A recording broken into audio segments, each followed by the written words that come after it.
చిత్రం వటధరోర్మూలే వృద్ధా శిష్య గురుర్యువ గురోస్తు మౌనం వ్యాఖ్యానం శిష్యాస్తు ఛిన్న సంశయా మౌనం వ్యాఖ్యా ప్రకటిత పరబ్రహ్మతత్వం యువానం వరిశిష్టాంతే వసదృశిగణైరావృతం బ్రహ్మనిష్టై ఆచార్యేంద్రం కరకలిత చిన్ముద్రం ఆనందమూర్తిం స్వాత్మారామం ముదిత వదనం దక్షిణామూర్తిమీడే మౌన వ్యాఖ్యా ప్రకటిత పరబ్రహ్మతత్వం. ఆయన ఏ వ్యాఖ్యతో పరబ్రహ్మతత్వాన్ని చెబుతున్నాడంటే మౌనంతో. ఎందుకు మౌనం? ఏది చెప్పినా దానికి వ్యతిరేకమైన మాట వస్తుంది. ఉంది అంటే లేదు అనే మాట ఉంది అక్కడ వ్యతిరేకంగా, లేదు అంటే ఉంది అనే మాట ఉంది. పరమాత్మ గురించి ఏం చెబుతాము? అందుకనే మౌనంగా ఉన్నాడు. వేదాంతంలో చెప్పిన మాట ఏది? నా అంతఃప్రజ్ఞం న బహిఃప్రజ్ఞం నోభయతః ప్రజ్ఞం న ప్రజ్ఞానఘనం న ప్రజ్ఞం నా ప్రజ్ఞం అదృశ్యం అవ్యవకార్యం అగ్రాఖ్యం అలక్షణం అచింత్యం అవ్యపదేశ్యం ఏకాత్మ ప్రత్యయసారం ప్రపంచోపశమం శాంతం శివం చతుర్థం అద్వైతం మన్యంతే స ఆత్మా సవిజ్ఞేయః అని చెప్పింది వేదం.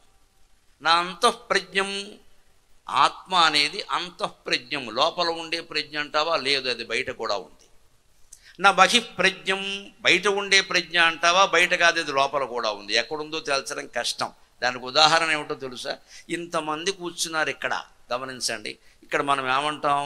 వీరిద్దరి మధ్యలో ఖాళీ ఉంది అంటాం. ఖాళీ ఉంది కదా అక్కడ, ఇక్కడ ఖాళీ ఉంది అంటాం మనం. అక్కడ కాస్త ఖాళీ ఉంటే ఆ దానికి ఆ డబ్బాకి మధ్యలో ఖాళీ ఉంది అంటాం.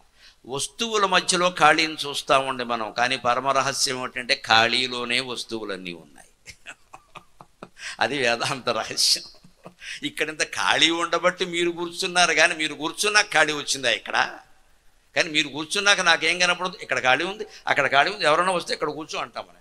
అక్కడ ఖాళీ ఉందంటామేంటి? అక్కడ ఉన్నదే ఖాళీ, ఖాళీలో వీళ్ళు ఉన్నారు.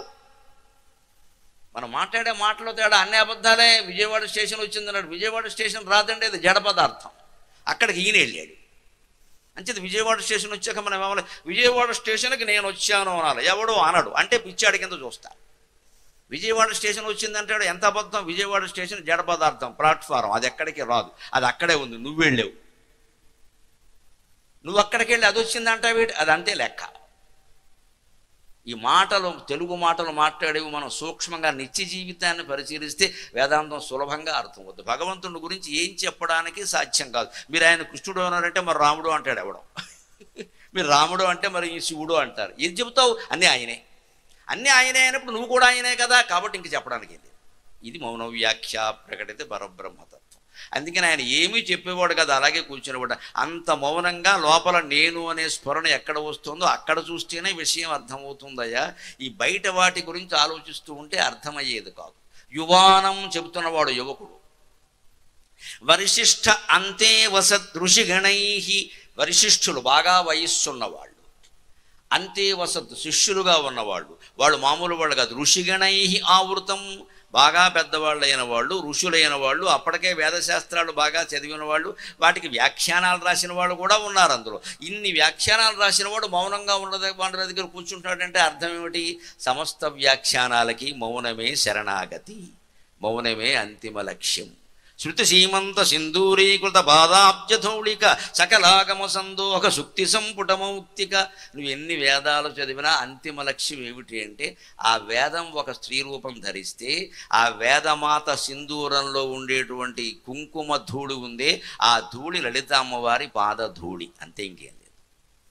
ఆ పాదధూళిని నువ్వు నమ్మకం కలిగితే, ఆ అమ్మవారిని చూడగలిగితే నీకు వేదాలన్నీ వస్తాయి. కాబట్టి వేద సారం వస్తుంది. వేదమంతా ఎందుకు రావడం? మళ్ళీ శ్రావణ మాసం సంభవనల కోసం తిరగడానికా? దేనికి వచ్చిన గొడవ? దాని సారం తెలిస్తే, the essence of the book సారం తెలిసిందనుకోండి, ఇంక చదవాల్సిన అవసరమేం లేదు కదా. సారం తెలుస్తుంది. అలాగే శాస్త్రాలు చదవలేదు, శాస్త్రాలు చదివిన వాళ్ళందరూ ఏం చేశారు? చట్టుబాండాలి. ఇక్కడ చింతామణి నాటకంలో బెలవమంగళుడు 100 శాస్త్రాలు చదివాడు. ఏం చేశాడు? చివరికి చింతామణి కనపడేసరికి తండ్రి చనిపోవడం కంటే వాడికి చింతామణి తనలేపు ముఖ్యమైంది. చివరికి ఏమి అడుగుతాడు? చదివిది సమస్త శాస్త్రములు చదివి ఏమి ఫలము, జనకునిల్లాలు నిన్గూడ చంపుకొంటిని తరుగులేనట్టి దుఃఖభారమ్ము గంటి ఓడు శాస్త్రాలు చదివాను. రోజు భార్యను కూర్చోబెట్టి ఆ శాస్త్రాలన్నీ చెప్పేవాడిని. మా ఆయన ఎంత పండితులు అనేది ఈ పాండిత్యం జ్ఞానం ఎంతవరకు మిగిలే తర్వాత చింతామణి చెబుతుందో మాట.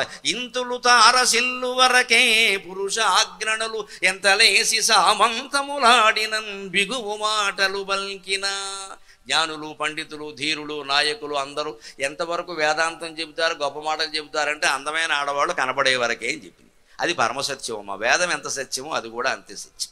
కనబడే వరకే ఉంటాడు. తర్వాత ఏమిటో ఆవిడికి నాకు పూర్వజన్మ సంబంధం ఏదో ఉండి ఏం లేదు, వల్లకాడు నాశనం అయిపోయే సంబంధం ఉంది. వీడి మనస్సులో కాంక్ష పెరిగిపోయింది. వీడికి అప్పటికే పెళ్ళయింది, పిల్లలు ఉన్నారు. అయినా ఎవరినో చూడగానే వెధవ బుద్ధి వాడు కలిగింది కాబట్టి దాన్ని ఏమి సమర్థించుకుంటే ఏంటో ఎవరిని చూసినా నాకు లేదు, ఇదివరకే 10 మందిని చూసి కలిగింది. ఆవిడికి తెలియదు ఆ విషయం. వీడు అమాయకుడు, ఆవిడ అంతకంటే అమాయకురాలు. అయితే పెళ్ళైన వాళ్ళు ఎలా మోహిస్తారండి? ఎవరైనా పెళ్ళైంది తెలిసి మోహిస్తారండి. ఏం చెబుతాం ఇక్కడ? మళ్ళీ నాకు అన్యాయం చేశాడు. నువ్వు చేసింది ఏమిటి ఇక్కడ? నువ్వు పెళ్ళైన వాడిని మోహిస్తావా? నీకు అన్యాయం జరగడం ఏంటమ్మా? నువ్వు చేసింది అన్యాయమే కదా.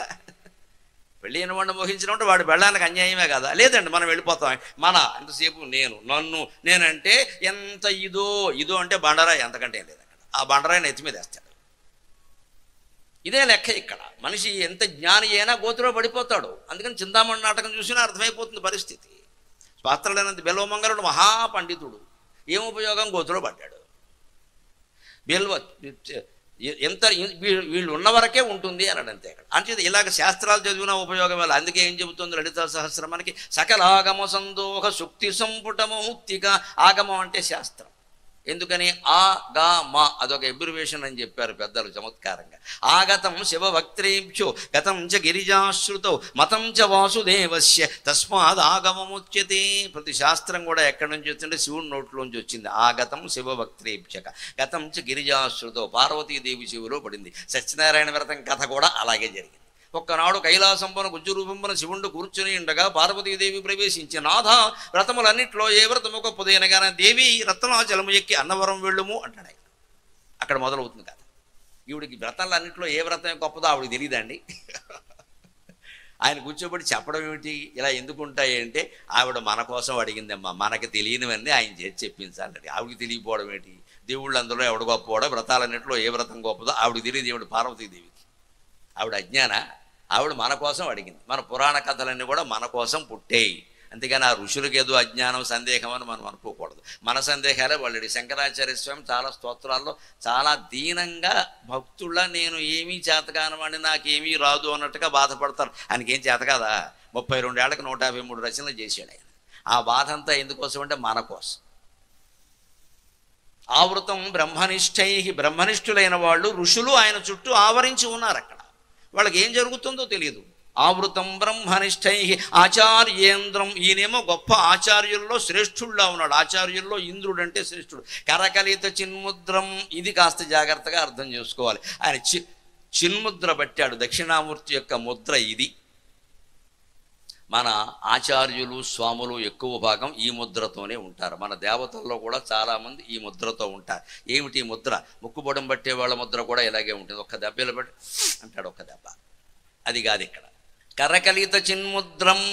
ఈ ముద్రతో ఆయన బోధిస్తున్నాడండి. గమనించండి, ఈ ముద్రతోనే బోధిస్తున్నాడు. ఆనందమూర్తిం. దక్షిణామూర్తి యొక్క విగ్రహాన్ని మీరు గమనించండి, అప్పుడు తెలుస్తుంది ఈ తత్వం అంతా. మన దేవతా విగ్రహ నిర్మాణం అంతా తాత్వికంగా జరిగిందండి. ఒక ఆర్టిస్టు కూర్చుని వేసేసిన బొమ్మలు కావు, ఒక శిల్పి కూర్చుని చెక్కేసింది ఏదో. ఆయనకు తోచిన ఆభరణాలు, తోచిన ఆయుధాలు పెట్టాలి. బ్రహ్మదేవుడి చేతిలో ఏ ఆభరణం ఉండదు. కొంతమంది విమర్శిస్తారు, హిందూ దేవతల చేతుల్లో ఆభరణాలు ఎవరి దగ్గర ఉన్నాయండి? విష్ణుమూర్తి దగ్గర ఉన్నాయి. లోకాన్ని కాపాడేవాడి దగ్గర ఆయుధం లేకపోతే ఎలాగండి? బ్రహ్మదేవుడి దగ్గర ఆభరణాలు ఉండవు, కమండలం ఉంటుంది, తపస్సు చేసుకుంటాడు. సరస్వతీదేవి దగ్గర ఆభరణం ఉండదు, వీణ ఉంటుంది. లక్ష్మీదేవి దగ్గర ఆభరణం ఉండదు, 2 పద్మాలు ఉంటాయి. అర్బుదమబ్జం కర్వ నికర్వ మహాపద్మశంకవస్తస్మాత్. అబ్జాలు ఉంటాయి. అబ్జం అంటే 100 కోట్లు లెక్కది. సంస్కృతంలో లెక్క. అబ్జం అంటే 100 crores. అందుకని ఎవడంత మింగేశాడో మీరే లెక్కలు కట్టుకోండి, నాకు తెలియదు. అన్ని అబ్జాలు మింగేశాడు. అబ్జ అంటే కబ్జా. అబ్జం అంటే సంస్కృతంలో లెక్క. పద్మం అనేది మామూలు లౌకికంగా ఉండేమాట. సంస్కృతంలో అంకెల్లో లెక్క ఏమిటంటే అబ్జం అంటే 100 crores. ఖర్వం 100 కోట్లు, దానికి 1000 కోట్లు లెక్క. నిఖర్వం 10,000 కోట్లు. అవన్నీ లెక్కలు ఉన్నాయి. లక్ష్మీదేవి ఆయుధాలు లేవే, సరస్వతికి ఆయుధాలు లేవే. బెదవాడ కనకదుర్గకి 10 ఉంటే ఆవిడ పేరే దుర్గా. ఆవిడ పేరే దుర్గా. దుర్గాల్లాంటి కొండల్లాంటి భక్తుల కష్టాలను కరిగించాలంటే వేసేవాడిని వేసేయాలి, లేకపోతే కుదరదు. ఇక్కడ అవి వేసేయాలంటే మరి ఆయుధాలన్నీ ఉండాలి. తర్వాత త్వరలోనే కనకదుర్గ 11వ అవతారం ఎత్తితే బాంబు కూడా ఉంటుంది అప్పటి. ఇప్పుడు అందరూ ప్రయోగించేది బాంబే కదా, కత్తి డాలు ఎవరికి కావాలి. పూర్వకాలం కాబట్టి ఆ విగ్రహం అలా పెట్టి. అంటే విగ్రహ నిర్మాణంలో ఒక తత్వం ఉంది. దక్షిణామూర్తి విగ్రహాన్ని మీరు గమనిస్తే ఈ చేతుల్లో పుస్తకం ఉంటుంది, ఈ చేతుల్లో చిన్ముద్ర ఉంటుంది, ఈ చేతుల్లో డమరకం ఉంటుంది, అని మోగుతూ ఉంటుంది, ఈ చేతుల్లో అగ్నిజ్వాల ఉంటుంది. కొంచెం రూపభేదాలు ఉంటే రకరకాలుగా వేస్తారు, కానీ ఇది ప్రధానమైన రూపం. సరిగ్గా దీన్ని అర్థం చేసుకుంటే కరకలిత చిన్ముద్రం ఆనందమూర్తిం. మనం కూడా ఈ చిన్ముద్ర రహస్యాన్ని అర్థం చేసుకుంటే ఆనందమూర్తిం, ఆనందంగానే ఉండగలం. ఆనందం వేరు, సుఖం వేరు. ఏదో ఒక పదార్థం తిన్నా, ఒక భోగం అనుభవించినా కలిగేది సుఖం. వెంటనే దానివల్ల ఏదైనా కడుపు నొప్పి వచ్చిందనుకోండి, అది కలిగే దుఃఖం. ఈ పదార్థం లేకపోయినా తినకపోయినా ఉండగలగడమే ఆనందం. ఇది తింటే కానీ ఉండలేనంటే నువ్వు సుఖపడవచ్చు, తర్వాత దుఃఖం కూడా రావచ్చు. ఆనందం అంటే సుఖానికి దుఃఖానికి అతీతమైంది లెక్క.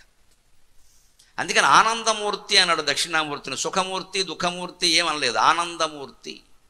ఆనందం అనేది వేదాల్లో చెబుతారు. ఆనందేన ఆనందమే బ్రహ్మానందో బ్రహ్మేతి వ్యజానాత్. ఆనందాదేవ కల్విమాని భూతాని జాయంతే. ఆనందేన జాతాని జీవంతి. ఆనందం ప్రయంత్యభిషం విశంతీతి. ఆనందమే బ్రహ్మస్వరూపం. ఆనందం నుంచి జీవులందరూ పుడుతున్నారు, ఆనందం చేతనే జీవులన్నీ పోషింపబడుతున్నాయి, ఆనందంలోనే చివరికి ఈ జీవులందరూ కలిసిపోతారు. ఆనందో బ్రహ్మే దివ్యజానాత్. అందుకే ఆనందమూర్తి ఆయన. అందుకే ఆయన చేతుల్లో ఉండేటువంటి ఆభరణాలు, ఆయుధాలు, వస్తువులు ఏవైనా గమనించండి, తెలుస్తుంది. ఈ చేతిలో పుస్తకం ఉంది, లెఫ్ట్ టు రైట్ కదా, ఇలా వద్దాం ఇక్కడి నుంచి. చేతిలో పుస్తకం ఉంది, ఈ చేతిలో చిన్ముద్ర ఉంది, ఈ చేతిలో డమరకం ఉంది, ఈ చేతిలో అగ్నిజ్వాల ఉంది. ఇది దక్షిణామూర్తి తత్వం. ఇందుకే మౌనంగా అందరికీ తెలిసింది వెళ్ళిపోయారు. పుస్తకం ఏమిటంటే ముందు గ్రంథాలు చదువు, ప్రవచనాలు విను. వినందే చదవందే ఏం తెలియదు కదా. అందుకని శ్రవణం, మననం, నిధిధ్యాసనం అంటారు. ముందు వినాలి. ఇవాళ అదృష్టవంతులండి చాలా. నిజానికి మా చిన్నతనంలో మేము చదువుకుంటామంటే ఒక పుస్తకం లేదమ్మా.